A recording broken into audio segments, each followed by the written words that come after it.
Ya el único liberal que yo conozco que canta bien es Armando Rivas, que está por acá, que lo hace muy bien. Pero no es falsa la anécdota que contó Alberto, a quien agradezco mucho esa presentación tan generosa.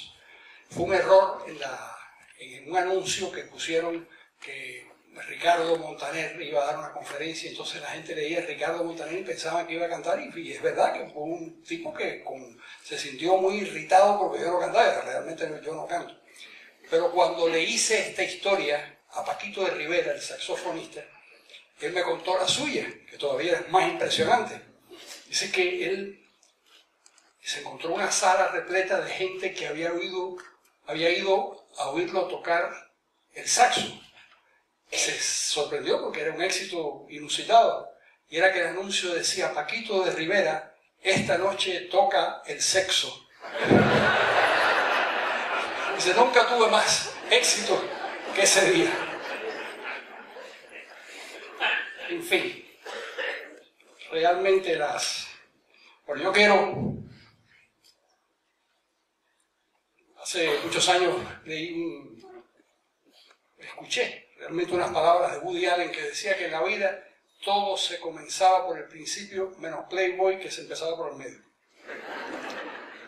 Y yo quiero empezar por el principio de esta charla, que es darle las gracias, por supuesto, a la Fundación Libertad y Progreso, que ha tenido la generosidad de invitarme, y a la Fundación Naumann, que son unos viejos amigos, con los que hace muchos años que hago diversas cosas. A Manuel Solanet, a Agustín Echevarri, a Aldo, a Abraham, a Juan Manuel Agüero, y por supuesto a Mercedes Manfroni, que ha tenido la gentileza de organizar toda la prensa muy bien. Estas cosas ya no se hacen, pero cuando yo venía a Buenos Aires, había un amigo que siempre me esperaba muy cariñoso, que se llamaba Isai Clase, que murió hace relativamente poco tiempo. Era un editor, un personaje entrañable. A mí me gustaría dedicarle estas palabras a él. Comienzo estos papeles aludiendo al último tercio del siglo XVIII, cuando se forjó nuestro mundo contemporáneo desde el punto de vista político, jurídico y en gran medida económico. Parto de una base. Seguimos siendo hijos de la Ilustración y del pensamiento de hombres como John Locke, Montesquieu, el irreverente Voltaire y el ejemplo fundamental de la Revolución Americana. Las ideas que entonces pusieron en circulación, el Estado que entonces diseñaron, autoridad limitada, poderes que se equilibran, constitucionalismo, partidos que compiten, alternancia en el poder, propiedad privada, mercado, y las actitudes que preconizaron para sustituir al viejo régimen absolutista, meritocracia y competencia, mantienen todavía una vigencia casi total. Hoy, no solo las 30 naciones más exitosas del planeta se comportan más o menos con arreglo a ese modelo de Estado, sino resulta evidente que los países que abandonan los sistemas dictatoriales, generalmente opresivos y estatistas, como la Unión Soviética y sus satélites, tratan de desplazarse en la dirección del tipo de gobierno creado por los estadounidenses. Esa subordinación, perdonen la tos, inevitable, esta subordinación nuestra a una cosmovisión bicentenaria no debe sorprendernos. Al fin y a la postre, todavía viven en nosotros y le dan forma y sentido a nuestros juicios críticos numerosos aspectos de las ideas de Platón o Aristóteles o los milenarios principios morales del judeocristianismo.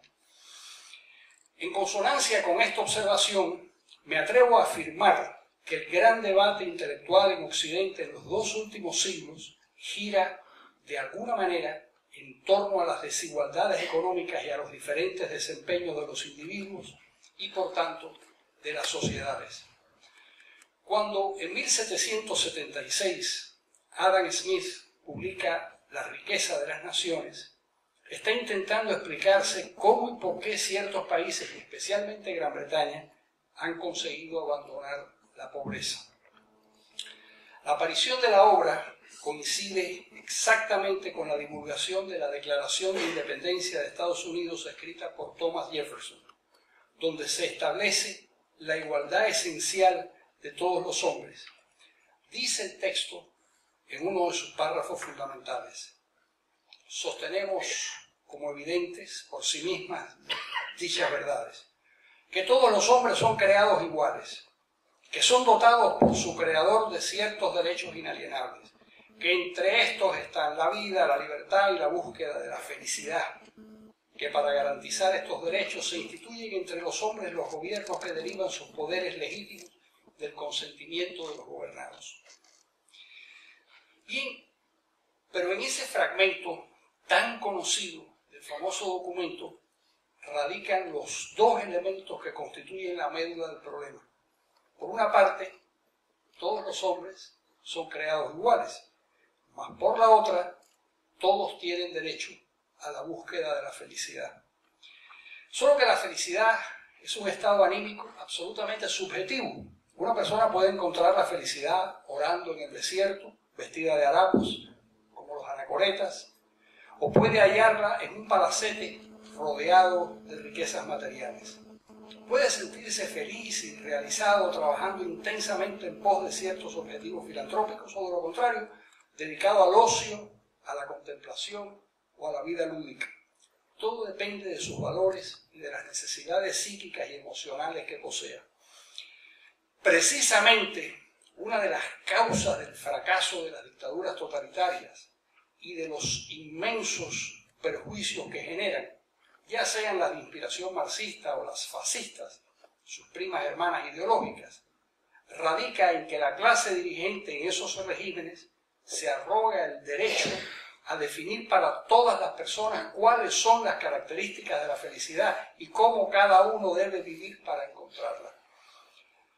No hay malestar mayor para cualquier ciudadano que sufrir la arrogancia de unos funcionarios dueños de la verdad absoluta, empeñados en negarnos lo que disfrutamos o exigirnos lo que detestamos, imponiéndonos sus gustos y preferencias en todos los órdenes de la existencia y en todos los aspectos de la conducta, hasta tejer una camisa de fuerza social en la que, como suelen decir en los paraísos socialistas, en una frase teñida por la melancolía, todo lo que no está prohibido es obligatorio. De ahí que en esos estados no hay felicidad posible. En ellos, buscar la felicidad propia, que es la única que existe, generalmente conduce a uno de los 4 destinos que los estados totalitarios les deparan a los ciudadanos inadaptados: la muerte, la cárcel, el exilio o la marginación social. Vale la pena en este punto consignar la primera falacia del igualitarismo: el reconocimiento de que todas las personas tienen los mismos derechos no implica que obtengan y ni siquiera que deseen los mismos resultados. Los estados que tratan de uniformar los resultados, aunque estén llenos de buenas intenciones, lo que provocan es una profunda infelicidad en los ciudadanos sujetos a esas arbitrarias imposiciones. Ante esta afirmación, no faltan quienes alegan que hay algo instintivo en la especie humana que nos lleva a rechazar las diferencias en los modos y niveles de vida, especialmente cuando contemplamos personas rodeadas de riquezas frente a otras que apenas pueden alimentarse. En realidad, puede admitirse que en efecto existe un rechazo instintivo, pero no exactamente de los grados de riqueza, sino de la forma de adquirirla. Se sabe, por experimentos con primates, esos parientes nuestros tan cercanos, que cuando la recompensa que reciben por la misma conducta es diferente, el chimpancé agraviado enseña los colmillos y manifiesta su inconformidad. Por ejemplo, a 2 chimpancés se les enseña a la vez el mismo comportamiento y a cada uno se le da como premio 2 plátanos, cuando hacen correctamente lo que se les pide. Pero si cuando repiten el truco uno recibe 2 plátanos y el otro 1 o ninguno, el que recibe la menor recompensa suele protestar. Es posible, pues, hablar de una oscura pulsión hacia la justicia a la que llamamos o llamaremos instinto, pero se basa en el agravio comparativo de premiar a alguien arbitrariamente.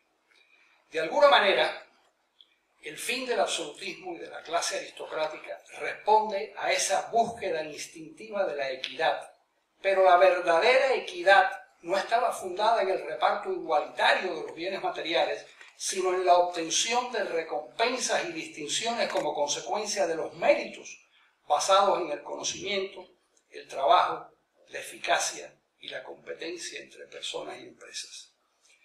La idea muy norteamericana de que nadie estaba por encima de la ley y nadie, por lo tanto, merecía privilegios, había arraigado en el corazón del nuevo Estado gestado por los padres fundadores, al extremo de prohibir constitucionalmente la aceptación de rangos aristocráticos.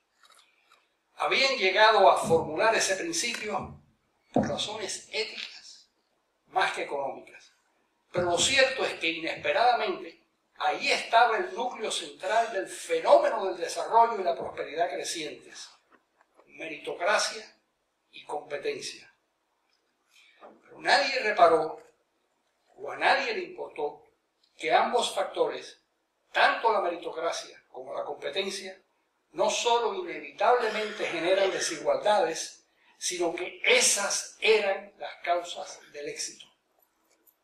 La meritocracia crea un orden social que premia y distingue a los que más saben, a los que mejor hacen su trabajo, a quienes cumplen las reglas con más probidad.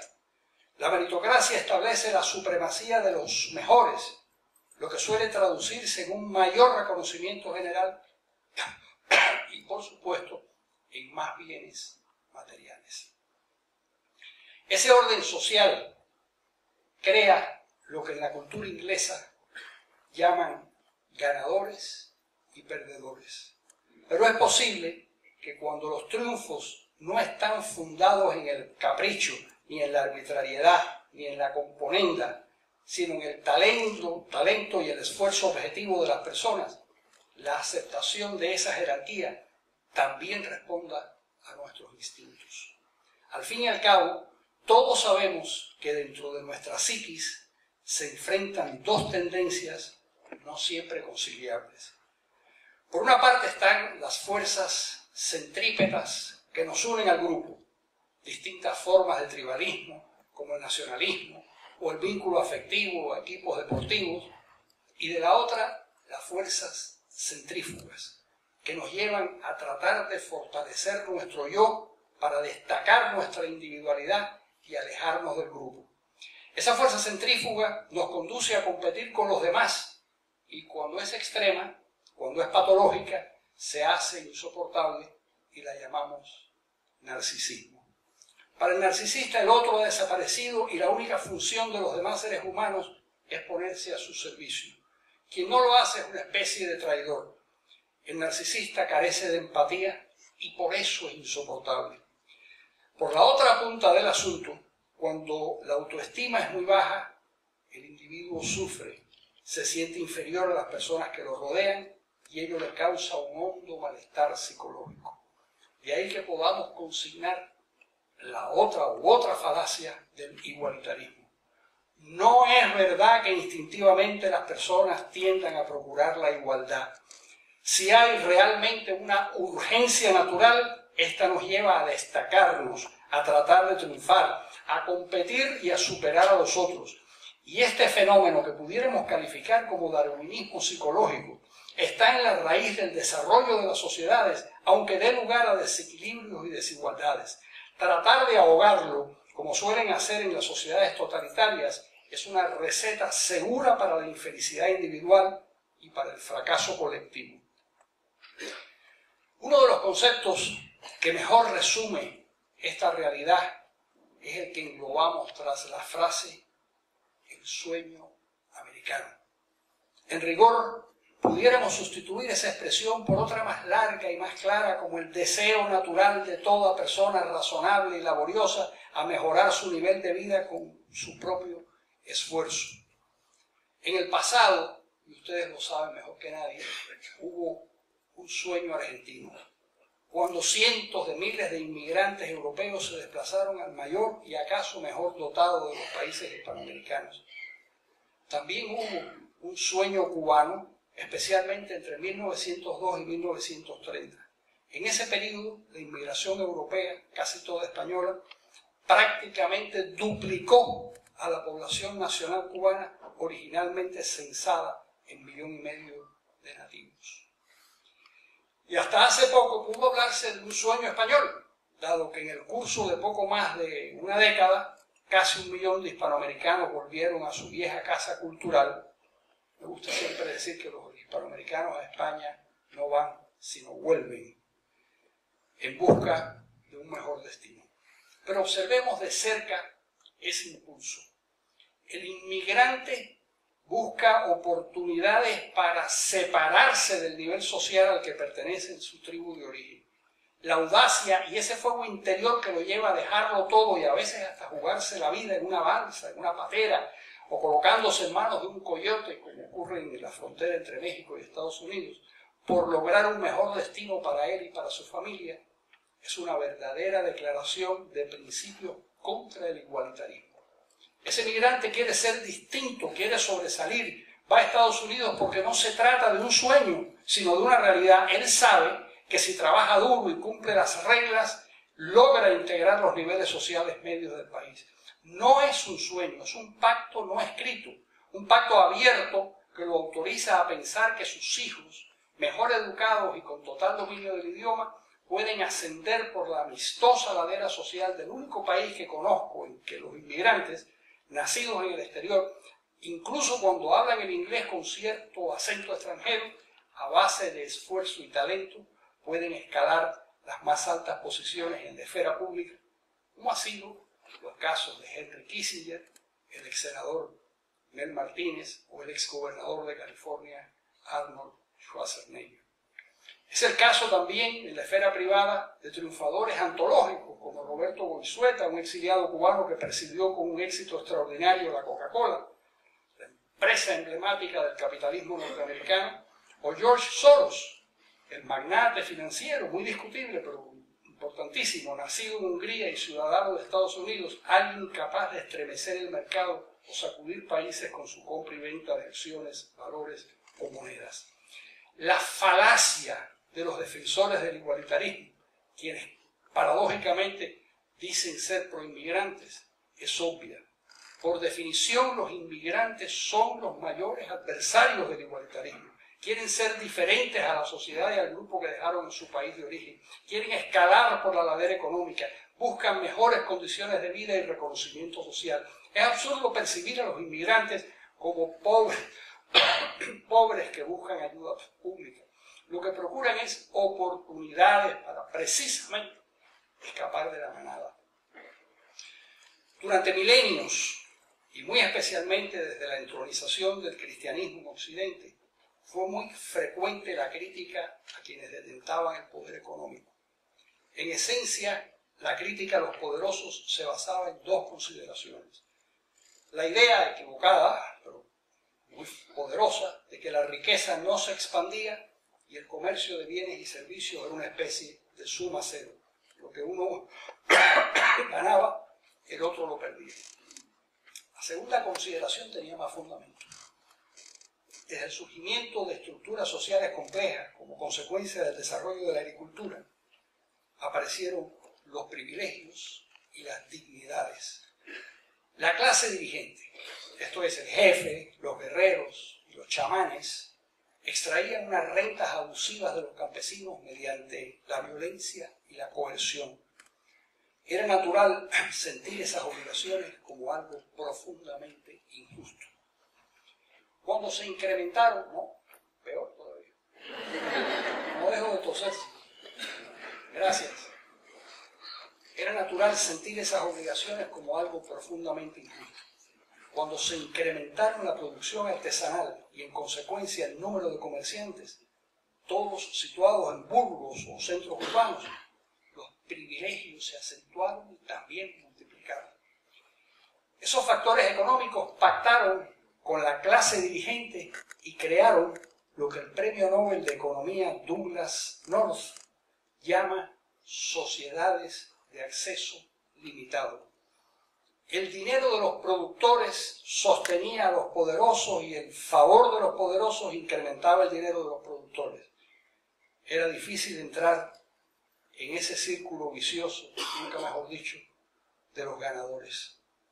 Esa fórmula, que todavía perdura en la mayoría de los países del planeta, quién sabe si aquí mismo, duró precisamente hasta que en Estados Unidos, sin proponérselo, echaron las bases de un modelo diferente de Estado, basado en la igualdad de derechos, la competencia y la meritocracia. En Estados Unidos los privilegios eran mal vistos y todos debían colocarse bajo el imperio de la ley y la autoridad de la Constitución. Ganar con ventaja era socialmente censurable. La competencia era la clave. Ganar con ventaja era un delito. No obstante, lo que cambió poco fue el juicio moral sobre quienes poseían la riqueza y sobre los que nada tenían.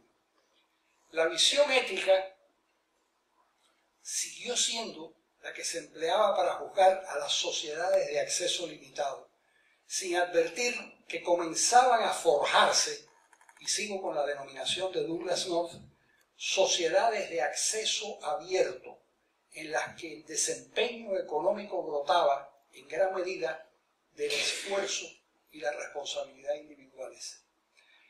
En español, lamentablemente, se abrió paso a una palabra cargada de censura. Había que transferir fondos a los desposeídos, es decir, a las personas a las que los otros, de alguna manera, les habían usurpado sus posesiones. Por supuesto, era humanamente correcto ayudar a quienes tenían grandes necesidades, pero el planteamiento estaba teñido por la culpabilidad, como si los que nada tenían fueran las víctimas de los que habían creado y acumulado riquezas. No entendían algo que José Martí, el más ilustre de todos los cubanos, explicó en su prólogo, que es una especie de manifiesto liberal, a un libro del autor Rafael Castro Palomino a fines del siglo XIX. Cito un párrafo.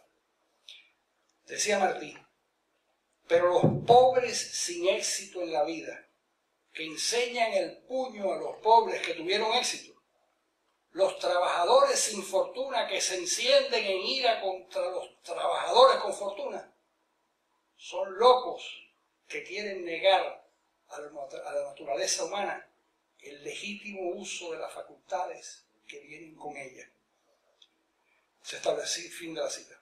Se estableció entonces la idea de que la manera justa de rescatar a los pobres de su miseria era mediante las transferencias constantes de los poderosos a los menesterosos. Pero lo perjudicial de esas transferencias no era, obviamente, que se usaran para ayudar a los pobres a superar su inferioridad económica mediante el aprendizaje o el apoyo a iniciativas empresariales, como sucede con los microcréditos, algo muy positivo, sino que en muchos casos, tal vez estamos en presencia de uno de ellos, especialmente en América Latina, se convirtieron en instrumentos de los partidos políticos populistas para fomentar el clientelismo, con lo cual se perpetuaba el problema en lugar de solucionarlo. El PRI mexicano, tras ejercer el poder durante 7 décadas, mantenía en la pobreza, una pobreza agradecida, todo hay que decirlo, a más del 50% de la población, que era, por cierto, donde obtenía su mayor cosecha electoral. Algo no muy diferente a lo que sucede en Venezuela, donde la popularidad de Hugo Chávez se sostiene en los sectores que allí llaman D y E de la población, los más pobres, cooptados mediante una estrategia fatal de asistencialismo. En todo caso, el fenómeno, y permítanme la palabrota, del transferencismo ha hecho metástasis hacia otras zonas de la convivencia y hoy afecta las relaciones internacionales. El esquema de pensamiento es similar. De la misma manera que muchas personas creen que la pobreza de un vasto sector de la sociedad se debe a la riqueza de unos pocos, son legiones quienes suponen que la riqueza de las naciones poderosas es producto de la explotación de las más débiles, lo que dicta la necesidad de establecer transferencias internacionales para paliar este incalificable atropello. En Naciones Unidas hasta se ha fijado un porcentaje del Producto Bruto Nacional para cumplir con ese deber. Arbitrariamente se ha asignado el 0,8% del Producto Bruto Nacional para ese tipo de transferencias internacionales. En realidad, esas transferencias manejadas entre burocracias públicas sirven de muy poco. En la década de los 60 del siglo pasado, América Latina, dentro de la llamada Alianza para el Progreso, se tragó 30.000 millones de dólares sin resultados ni siquiera aceptables, ni siquiera apreciables. Y esto fue verdad incluso dentro del campo socialista, donde se suponía que la planificación centralizada manejaría mejor los recursos. Solo la pequeña Cuba fagocitó entre 60 y 100.000 millones de dólares de subsidios soviéticos, depende del economista que saque la cuenta, durante los 30 años que la isla figuró como un satélite de Moscú. La falacia de la política de transferencias defendida por los partidarios del igualitarismo es inocultable. Las transferencias de quienes tienen a quienes no tienen, ya sean personas o países, no alivian la pobreza, sino tienden a convertirla en un problema crónico. Y la razón más evidente es que esos recursos los utilizan las clases políticas dirigentes para amaestrar conciencias y llenar estómagos agradecidos. Por otra parte, las transferencias poseen un potencial factor de disgregación cuando los donantes sienten que son esquilmados por los donados. Ese fenómeno lo vemos en la Unión Europea, donde un número creciente de electores de países como Alemania u Holanda prefiere terminar con la alianza antes que continuar subsidiando a sociedades que tienen actitudes diferentes hacia el trabajo y la responsabilidad individual. Esos electores piensan, con cierta razón, que si los griegos desean vivir como los suecos, deben trabajar como ellos y no esperar que un flujo constante de transferencias los indulte del enorme esfuerzo, disciplina y buen gobierno que ellos requieren. Otro de los caballos de batalla de los partidarios del igualitarismo es la desconfianza en la competencia y en el progreso. Desconfían de la producción extranjera porque supuestamente destruye puestos de trabajo nacionales. Es curiosísimo que quienes suelen calificarse como progresistas suelen ser quienes con mayor virulencia se oponen a los cambios tecnológicos y a los avances de la ciencia, basados en la hipótesis, a veces cierta, de que sustituyen mano de obra. No en balde, las sociedades dominadas por esos progresistas son las que menos progresan. La verdad es que el progreso, al menos en una primera etapa, siempre genera perdedores. La imprenta acabó con miles de copistas que devengaban su salario escribiendo a mano y modificó el curso de la iglesia. Pero poco a poco fueron sustituidos por los obreros de artes gráficas. La luz eléctrica casi liquida la enorme industria de las velas, pero aceleró todos los procesos productivos, modificó los horarios de trabajo y creó miles de nuevas actividades. Es tan obvio que el progreso termina por beneficiarnos a todos, aunque a corto plazo perjudique a algunos, que no vale la pena continuar dando ejemplos. Pero el progreso se sostiene precisamente en la desigualdad y en el desequilibrio. Esa es su naturaleza. Hay espíritus inquietos, desiguales, que se proponen hacer cosas nuevas o hacer las viejas cosas de manera diferente. Suelen ser individuos creativos, rompedores, que traen cierto benévolo desasosiego a nuestra convivencia. Joseph Schumpeter hablaba de la destrucción creativa del mercado. Los consumidores e inversionistas, con sus recursos y sus preferencias, destruían y construían empresas constantemente. Y tenía razón. Y no era un fenómeno perverso, sino beneficioso. Es así como mejor se asigna el capital y al cabo como más rendimiento produce, más empresas genera y con ellas más puestos de trabajo. Hace unos días, nada menos que Kodak se declaró en bancarrota. La destruyeron la tecnología digital y los teléfonos inteligentes, que son además cámaras de fotografía. Kodak no supo o no pudo adaptarse a los tiempos modernos. Newsweek tampoco. Y con esa revista, cientos de diarios de papel y numerosas editoriales han cerrado sus puertas. Internet es una especie de gigantesco tornado que arrasa y absorbe todo lo que se le acerca. Periódicos, libros, música, escuelas, radio, televisión, todo.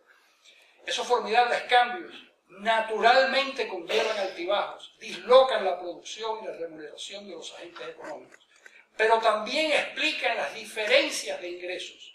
Quienes han tenido la suerte o la visión de formar parte de las actividades preferidas por el mercado, que suelen ser las de tecnología punta, reciben mayores beneficios. Por eso prosperan muchos individuos y muchas empresas más allá de la media. Y por eso, cuando en una sociedad proliferan este tipo de empresas, no solo el enriquecimiento individual y colectivo es ostensible, también disminuyen las diferencias que separan a quienes tienen más de quienes tienen menos. La principal razón que explica por qué el coeficiente Gini de los países escandinavos o de Suiza es más justo que el de las naciones latinoamericanas o africanas no radica en el alto nivel de impuestos que pagan los ciudadanos de estos países. Este país se paga lo mismo, por cierto. Sino por la calidad del tejido empresarial que poseen, de donde se deduce y desmiente otra falacia proclamada por los igualitaristas. Si lo que se desea es reducir las abismales diferencias que existen en nuestros países entre los que tienen más y los que tienen menos, la fórmula es desarrollar un tejido empresarial complejo y moderno, con alto valor agregado, como ha hecho Israel, por ejemplo, la nación que más empresas incuba y genera de acuerdo con su población, lo que implica darle una gran importancia a la tecnología y a la ciencia. Termino con una observación inevitable. No hay que luchar para que todos dispongan del mismo modo de vida. Eso es contraproducente, contra natura, empobrecedor. Hay que luchar para que las personas tengan una educación y una información adecuadas. Hay que inducir el comportamiento individual responsable para crear ciudadanos convencidos de que una de sus tareas y obligaciones es sostener al Estado y no que el Estado los sostenga a ellos.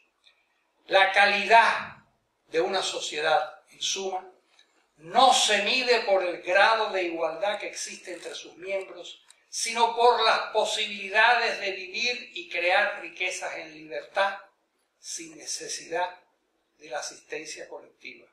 Se mide, en suma, por las posibilidades de buscar en ellas la felicidad individual. Aquellos estados que se ven obligados a asistir a una parte sustancial de los ciudadanos, y no solo los que están objetivamente incapacitados, no son estados benevolentes y generosos, sino estados fallidos, precipitados a la violencia, el atraso y el desorden.